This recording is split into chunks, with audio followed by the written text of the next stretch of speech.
Fasting to get ready for Christmas? What? Let's go.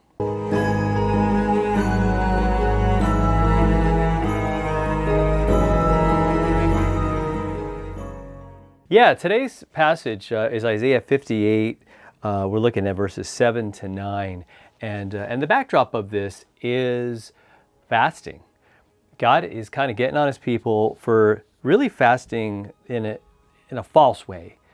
And he outlines what true fasting is really all about. Because normally when you think of fasting, you think of, man, I got to give up something, I got to stop eating, or maybe you fast from social media or whatever it might be. But you take a break from something in order to, and here's the point of fasting, is that you would focus on something else. That you would take the time that you would normally devote to getting your food ready and eating and enjoying all of that to maybe helping somebody out. Maybe getting deeper into the Word, but really the focus is on not so much not doing, but doing. So here's the passage, and again, God is saying that His people were fasting, and yeah, they were kind of coming to church, but it was for the wrong reasons. And He said, "Look, you're not looking any different than someone who doesn't believe in God." In terms of your behavior. Yeah, you might be fasting, but it's a show, it's to make you look good, it's a fight with somebody else. But he's saying this is what a fast is. That you would, in verse 6, he says, loose the bonds of wickedness, undo the straps of the yoke, let the oppressed go free, and break every yoke, like anything that's going to be binding someone and enslaving someone, that you're going to help to free them and help to be there for them. Now I'm pulling from Isaiah 58, and the main verses today are 7 to 9, and you really need that context in order to understand what 7 to 9 says, okay? Because stuff just kind of appears like that reference to a yoke. What's he talking about? Well, he's talking about the kind of fast that God wants is when we are working to help people, to release them from physical slavery, emotional, spiritual slavery, all of that.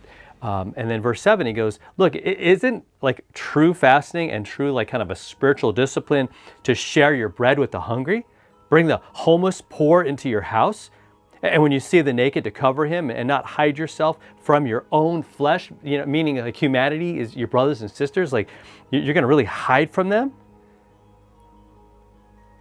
He goes, if you do those things, he goes, that's the direction. That's what I want you to do.